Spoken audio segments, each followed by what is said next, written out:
ควรแก่เวลา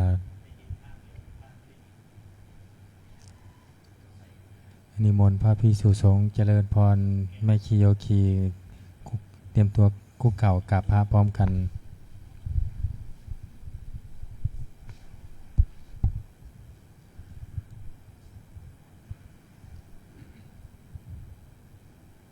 อัญชลีวันทา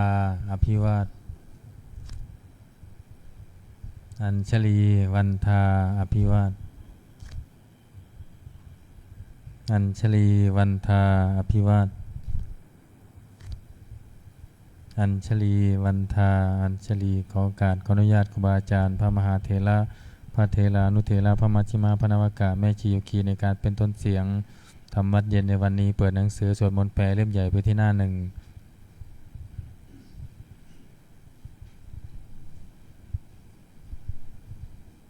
โยโสภะคะวาอะระหังสัมมาสัมพุทโธพระผู้มีพระภาคเจ้านั้นพระองค์ใดเป็นพระอรหันต์ดับเพลิงกิเลสเพลิงทุกข์สิ้นเชิงตรัสรู้ชอบได้ด้วยพระองค์เองสวากขาโตเยนะภะคะวะตาธัมโมพระธรรมเป็นธรรมอันพระผู้มีพระภาคเจ้าพระองค์ใดตรัสไว้ดีแล้วสุปฏิปันโนยัสสะภะคะวะโตสาวกสังโฆพระสงฆ์สาวกของพระผู้มีพระภาคเจ้าพระองค์ใดปฏิบัติดีแล้วธัมมายังภคะวันตังสัทธัมมังสัทสังฆังอิเมหิสกาเลหิยะทาละหังอาโลปิเตหิอภิปูชยามาข้าพระเจ้าทั้งหลาย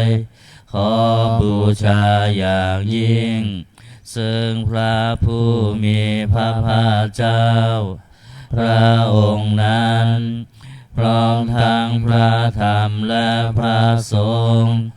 ด้วยเครื่องสักการะทั้งหลายเหล่านี้อันยกขึ้นตามสมควรแล้ว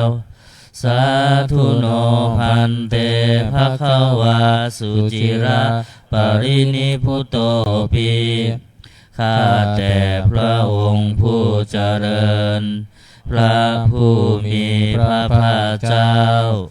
แม้ปรินิพพานนานแล้วทรงสร้างคุณนั้นสำเร็จประโยชน์ไว้แก่ข้าพระเจ้าทั้งหลายปัจฉิมาชนะตานุกรรมปมานาสาทรงมีพระหฤทัยอนุเคราะห์แก่พวกข้าพระเจ้าอันเป็นชนรุ่นหลังอิเมสกาเลทุกขตาปนากาลภูเตปฏิคันหาตุ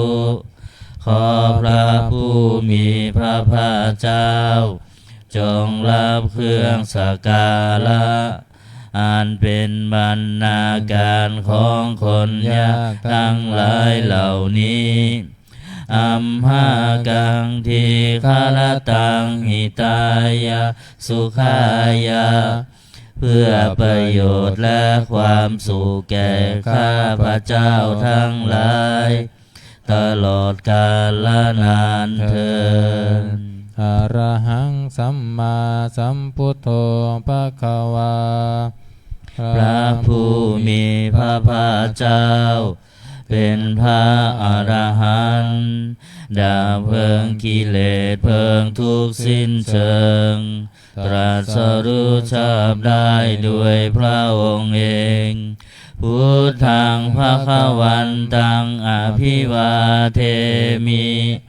ข้าพระเจ้าอภิวาทพระผู้มีพระภาคเจ้า ผู้รู้ผู้ตื่นผู้เบิกบานสวากขาโต โตภะคะวตาธัมโมพระธรรมเป็นธรรมที่พระผู้มีพระภาคเจ้าตรัสไว้ดีแล้วธัมมังนามัสสามิข้าพระเจ้านามัสการพระธรรมสุปฏิปันโน ภะคะวะโตสาวกสังโฆพระสงฆ์สาวกของพระผู้มีพระภาคเจ้าปฏิบัติดีแล้วสังฆังนามามิข้าพระเจ้านอบน้อมพระสงฆ์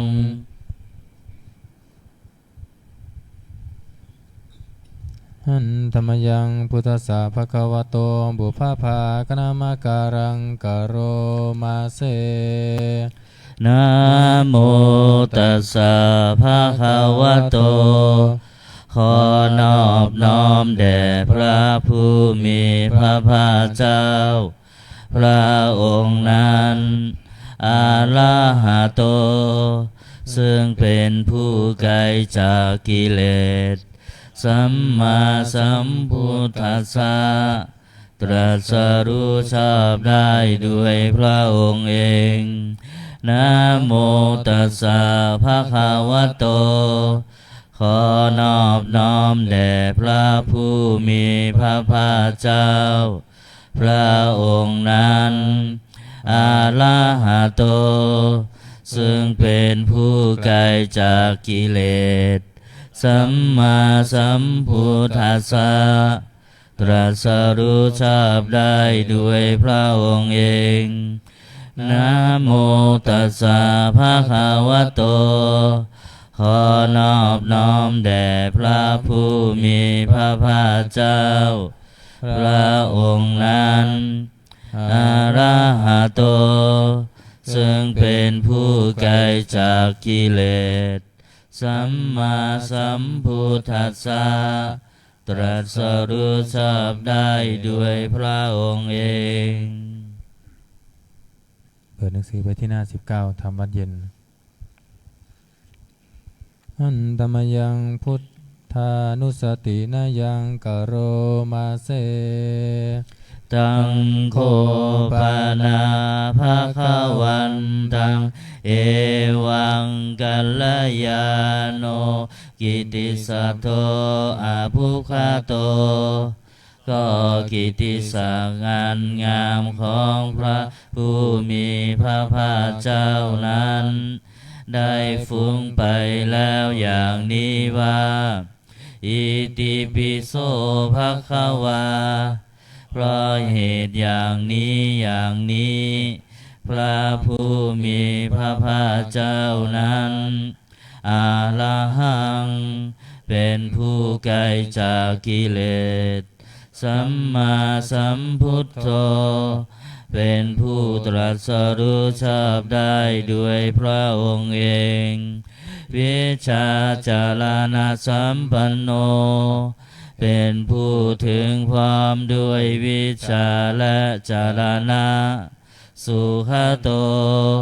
เป็นผู้ไปแล้วด้วยดีโลกวิทูเป็นผู้รู้โลกอย่างแจ่มแจ้งอนุตตโล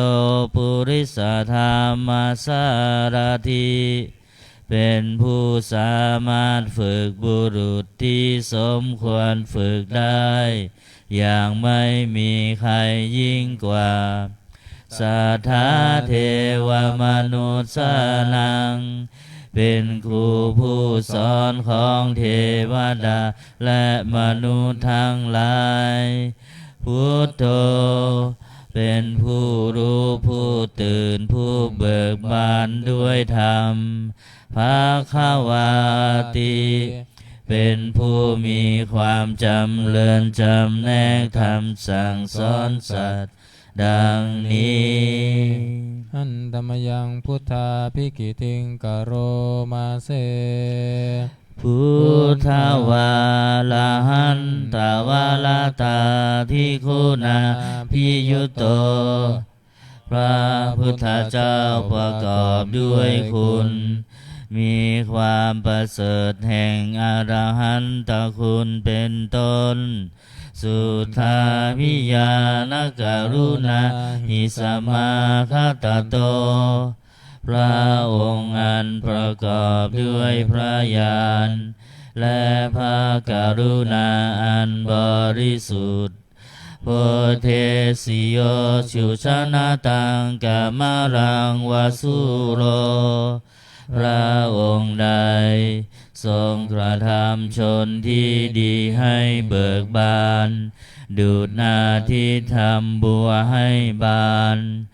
วันธามหังตามลานังศิรสาชิเนทัง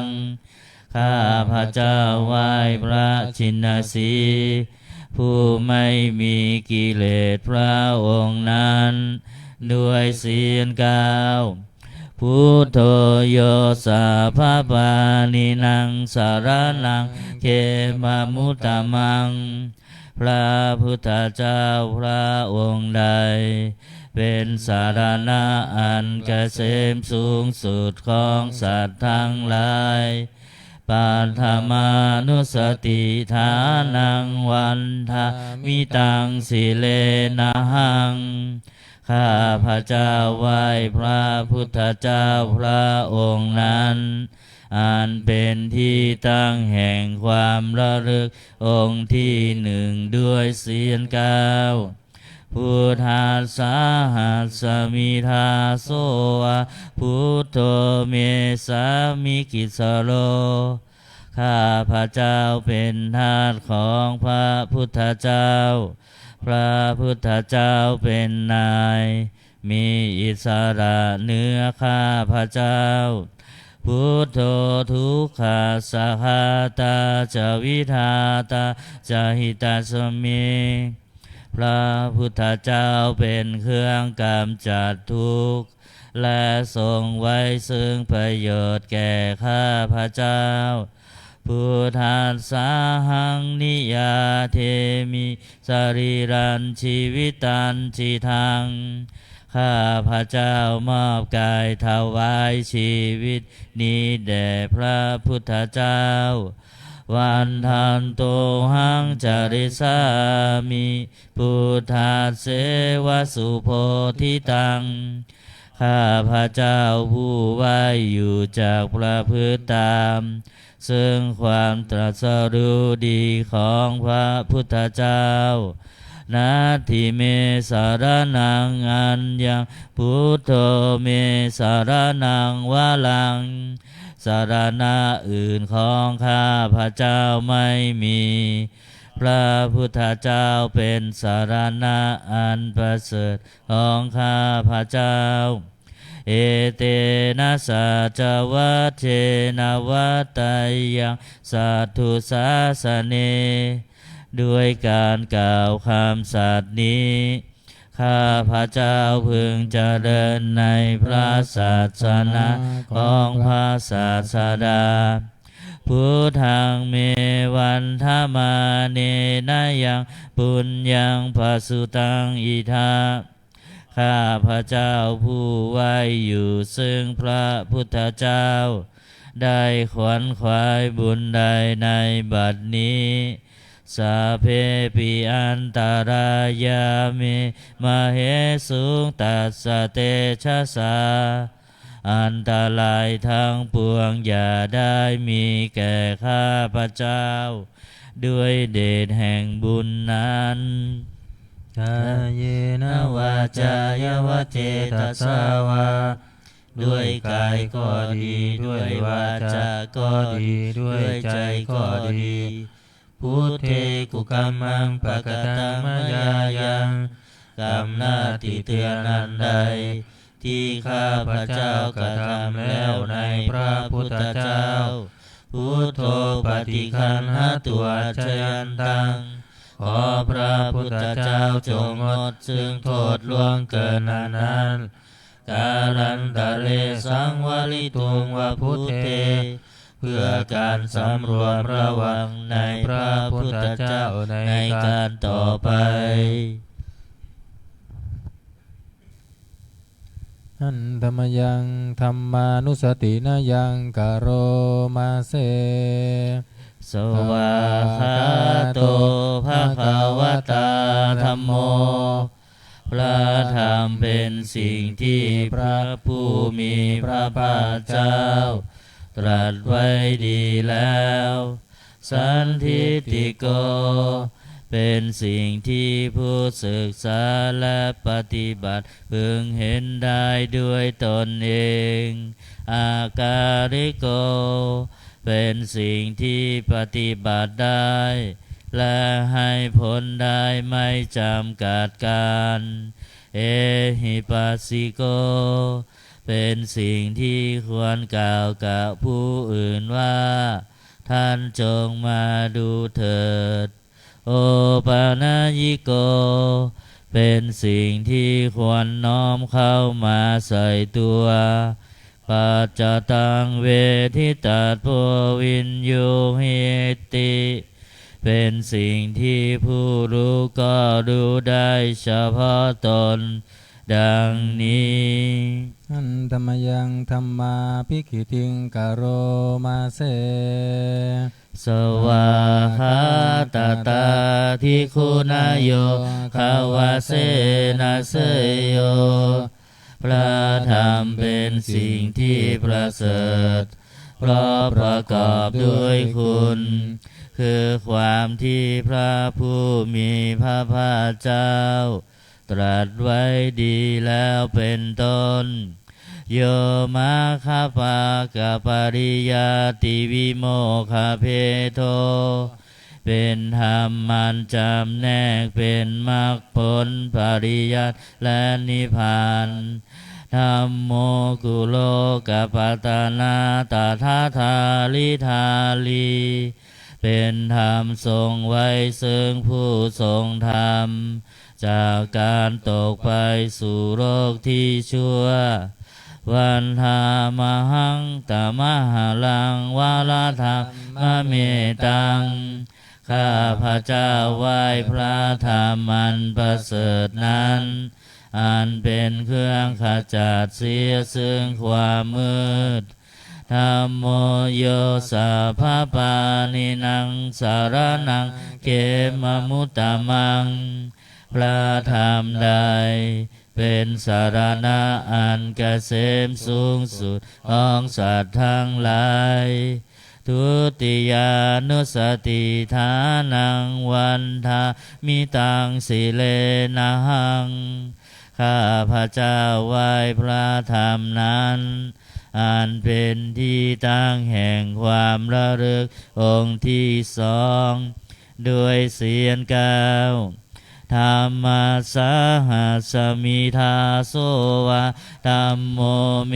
สามิกิสโรข้าพระเจ้าเป็นทาสของพระธรรมพระธรรมเป็นนายมีอิสระเหนือข้าพระเจ้าธัมโมทุกขัสสะคาตาจวิทาตาจหิตาสเมพระธรรมเป็นเครื่องกำจัดทุกข์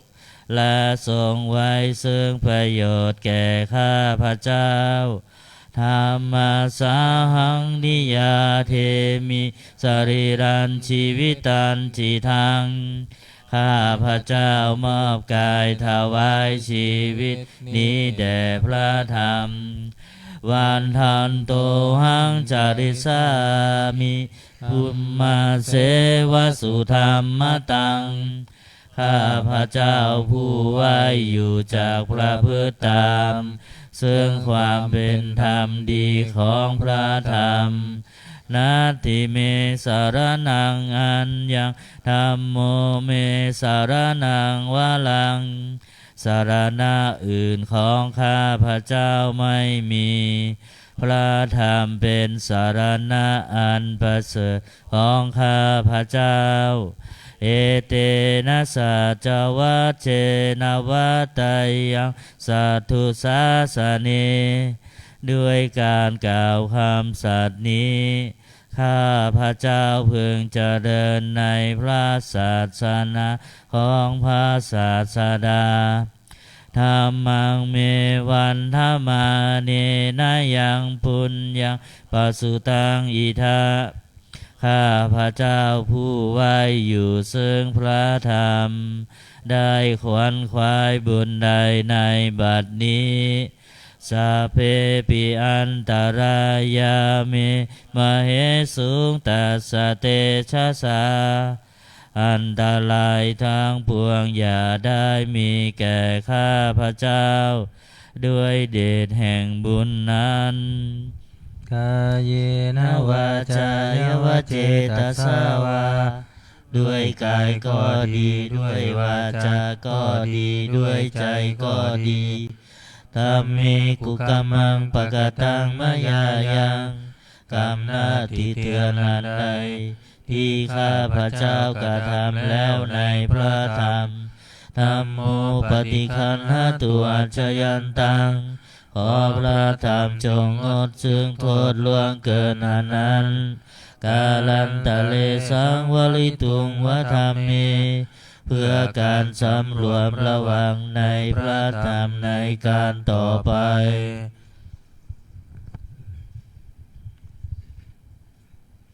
อันธรรมยังสังขานุสตินายังกโรมาเสสุปฏิปันโนภะคะวะโตสาวกสังโฆทรงสาวกของพระผู้มีพระภาคเจ้าปฏิบัติดีแล้วอุชุปฏิปันโนภะคะวะโตสาวกสังโฆทรงสาวกของพระผู้มีพระภาคเจ้าปฏิบัติตรงแล้วยายะปฏิปันโนภะคะวะโตสาวกสังโฆทรงสาวกของพระผู้มีพระภาคเจ้าปฏิบัติเพื่อรู้ธรรมเป็นเครื่องออกจากทุกข์แล้วสามีจิปฏิปันโนภะคะวะโตสาวกสังโฆทรงสาวกของพระผู้มีพระภาคเจ้าปฏิบัติสมควรแล้วยะทิทางได้แก่บุคคลเหล่านี้คือจาตาริปุริสายุคานิอัตถาปุริสาบุคลาคู่แห่งบุรุษสี่คู่นับเรียงตัวบุรุษได้8บุรุษเอสาภะคะวะโตสาวกสังโฆนั่นแหละทรงสาวกของพระผู้มีพระภาคเจ้าอาหุนายโยเป็นสงควรแก่สักการะที่เขานำมาบูชาปาหุนายโยเป็นสงควรแก่สักการะที่เขาจัดไว้ต้อนรับทักขินายโยเป็นผู้ควรรับทักษิณาทานอัญชริการณิโยเป็นผู้ที่บุคคลทั่วไปควรทำอัญชลีอนุตตรังปุญญเกตังโลกัสสติเป็นเนื้อนาบุญของโลกไม่มีนาบุญอื่นยิ่งกว่าดังนี้อันตมยังสังขาภิกิติงกโรมาเสสัทธรรมโชสุปฏิปฏิคุณาทิยุโตพระสงฆ์ที่เกิดด้วยพระสัทธรรมประกอบด้วยคุณมีความปฏิบัติดีเป็นต้นโยธาภิโตอริยบุคลสังคเสโตเป็นหมู่แห่งพระอริยบุคคลนั้นประเสริฐ8จำพวกศีลาทิธรรมภาวลาสยกายจิตโต มีกายและจิตนันอาศัยธรรมศีลเป็นต้นนันบวรวันหามหังสามาริยานาคานังสุสุตังข้าพระเจ้าไหว้หมู่แห่งพระอริยเจ้าเหล่านั้นอันบริสุทธิ์ด้วยดีสังโฆโยสัพพปานินังสารนังเขมมุตตมังพระสงฆ์หมู่ใดเป็นสารณะอันเกษมสูงสุดของสัตว์ทั้งหลายตติยานุสติฐานังวันทามิตังสิเลนะหังข้าพระเจ้าไหว้พระสงฆ์หมู่นั้นอันเป็นที่ตั้งแห่งความระลึกองค์ที่สามด้วยเสียงกล่าวสังฆาสาหัสมิทาโสวะสังโฆเมสามิกิจโรข้าพระเจ้าเป็นทาสของพระสงฆ์พระสงฆ์เป็นนายมีอิสระเหนือข้าพระเจ้าสังโฆทุกขาสาคาตาจวิทาตาจหิตาสเมพระสงฆ์เป็นเครื่องกำจัดทุกข์และทรงไว้ซึ่งประโยชน์แก่ข้าพระเจ้าสังฆาสาหังนิยาเทมิสรีรันชีวิตันจิทังข้าพระเจ้ามอบกายถวายชีวิตนี้แด่พระสงฆ์วันทานโตหังจาริสามิสังฆาโสปฏิปันนตังข้าพระเจ้าผู้ไว้อยู่จากพระพฤติตามซึ่งความปฏิบัติดีของพระสงฆ์นาทิเมสารนังอัญญังสังโฆเมสารนังวะลังสารณะอื่นของข้าพระเจ้าไม่มีพระธรรมละอันประเสริฐของข้าพระเจ้าเอเตนะสัจวัตเชนะวัตไตยังสัตถุสาสเนด้วยการกล่าวคำสัตย์นี้ข้าพระเจ้าพึงเจริญในพระศาสนาของพระศาสดาสังฆังเมวันธรรมาเนนะยังปุญญังปัสสุตังอิทาข้าพระเจ้าผู้ไว้อยู่ซึ่งพระสงฆ์ได้ขวนขวายบุญใดในบัดนี้สาเพปิอันตรายามิมเหสุตัสสะเตชะสาอันตรายทั้งปวงอย่าได้มีแก่ข้าพระเจ้าด้วยเดชแห่งบุญนั้นกายเยนะวาจายวะเจตัสสาวาด้วยกายก็ดีด้วยวาจาก็ดีด้วยใจก็ดีสังเคกุกัมมังปะกตังมายายังกรรมนาติเตียนลันใด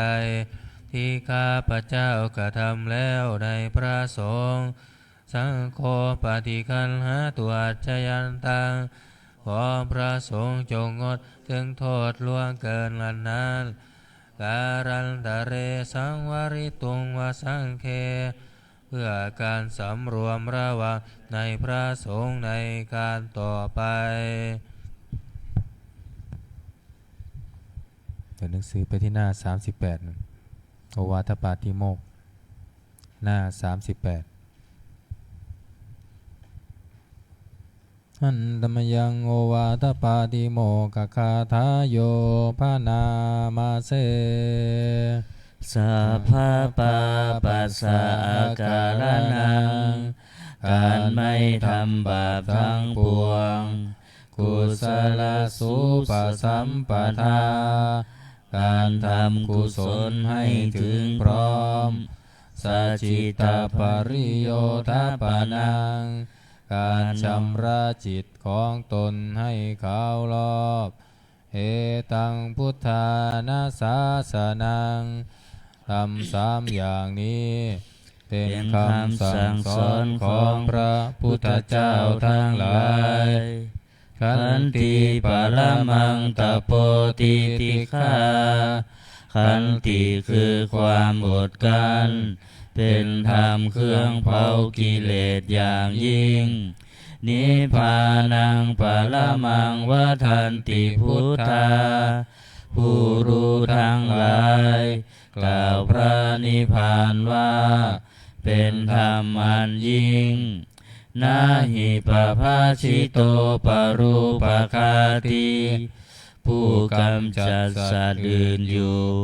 ไม่ชื่อว่าเป็นบรรพชิตเลยสามโนโหติปารังวิเหทายันโต